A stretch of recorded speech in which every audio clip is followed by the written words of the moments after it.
Olá, queridos, vamos para mais um dia de propósito, de devocional familiar.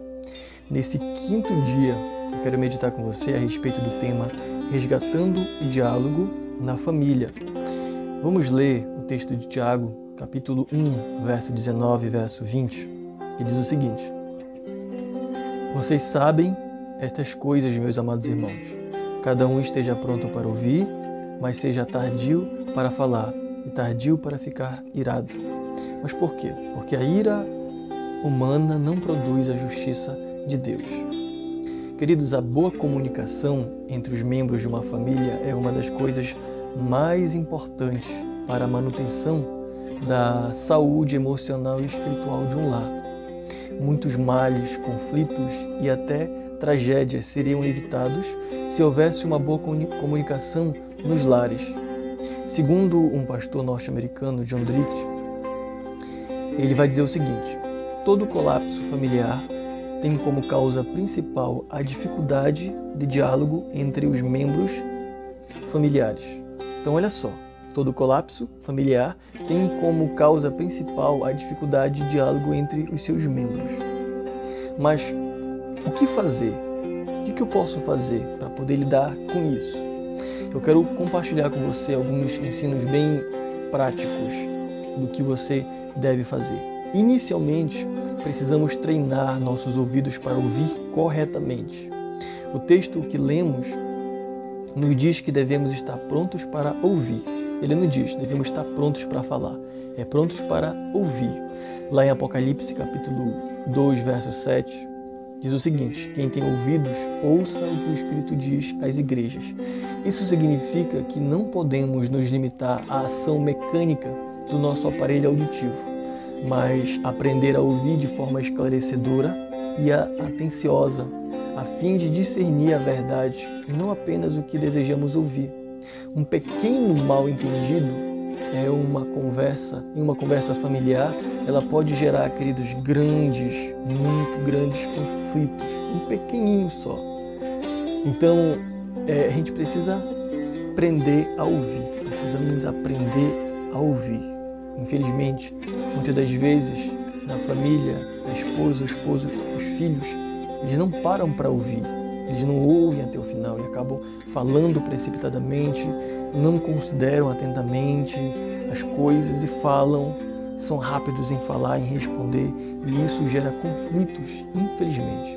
A outra atitude importante que nós devemos ter para tornar o nosso lar um ambiente saudável é usar o silêncio ao nosso favor, usar o silêncio em favor da harmonia familiar, pois ele é uma ferramenta poderosa na comunicação, queridos.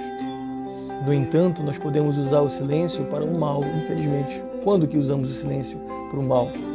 Quando nos recusamos a expressar os nossos sentimentos, objetivando apenas gerar frustração no outro, mas quem sabe se calar para evitar uma grande confusão, esperando um momento menos acalorado para se expressar, usa o silêncio para o bem.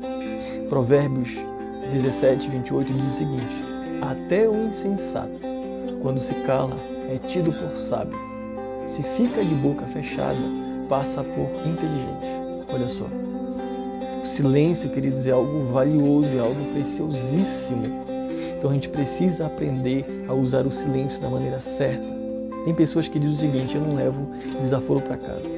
Falou, vai ouvir. E no âmbito familiar isso é muito complicado. A gente precisa aprender a ficar calado. Nem sempre o momento de falar é aquele momento, por mais certo que estejamos, por mais coerente que sejamos. Mas às vezes o silêncio ele evita muitas coisas. Por exemplo, o nosso Senhor Jesus, em muitas ocasiões, ele se retirava das multidões, ele procurava um lugar deserto e lá ele permanecia em silêncio diante do Pai. Nem tudo se resolve falando, queridos, nem tudo se resolve falando. Muitas vezes é a oração que inicia o resultado que precisamos em um embate entre membros da família. Veja a importância do silêncio.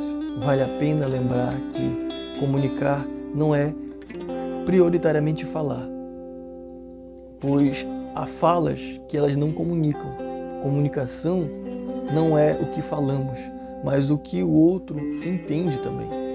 Portanto, queridos, nós precisamos ser crentes em Cristo Jesus que se dedicam a treinar essas habilidades para adquirirmos uma boa comunicação e contribuirmos para a nossa família ficar firme, inabalável diante do Senhor.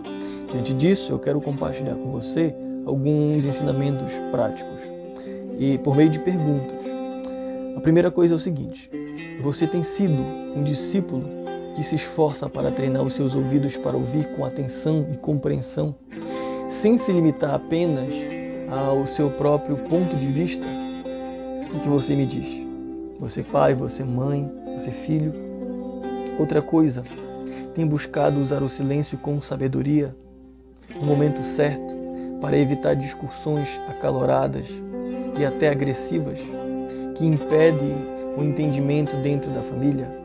Tem usado o silêncio com sabedoria? O silêncio é uma arma preciosíssima também, queridos, que deve ser usado para o bem da família. Outra coisa, tem orado ao nosso Pai pedindo ajuda para desenvolver essas habilidades que são fundamentais para manter uma família saudável e inabalável? É importante que você reflita a respeito disso. Pense a respeito disso, queridos. Nós precisamos buscar cultivar na nossa família, no meio dos nossos filhos, pai, mãe, e resgatar o diálogo na família. Então, você pode fazer isso, você precisa pensar nisso à luz da palavra de Deus. Amém? Vamos orar. Pai querido, muito obrigado, Senhor, por esse quinto dia de propósito, de oração, de meditação. Nossa mente hoje está voltada para a gente pensar em resgatar o diálogo na família, um diálogo saudável, e usar as armas corretas, aprender a ouvir mais e aprender a usar o silêncio, a ficar quieto quando der vontade de falar, mesmo que estejamos certos, mas a ficar quieto e aproveitar o momento oportuno para falar, para que haja paz no nosso lar, para que haja paz nos nossos relacionamentos. Por isso eu oro em nome de Jesus, Senhor, abençoe o casamento daqueles que me ouvem, abençoe a família daqueles que me ouvem, que haja harmonia, que haja comunicação saudável, que haja diálogo realmente. Essa é minha oração, esse é meu clamor. Em nome de Jesus, amém. Que o Senhor, queridos, nos abençoe.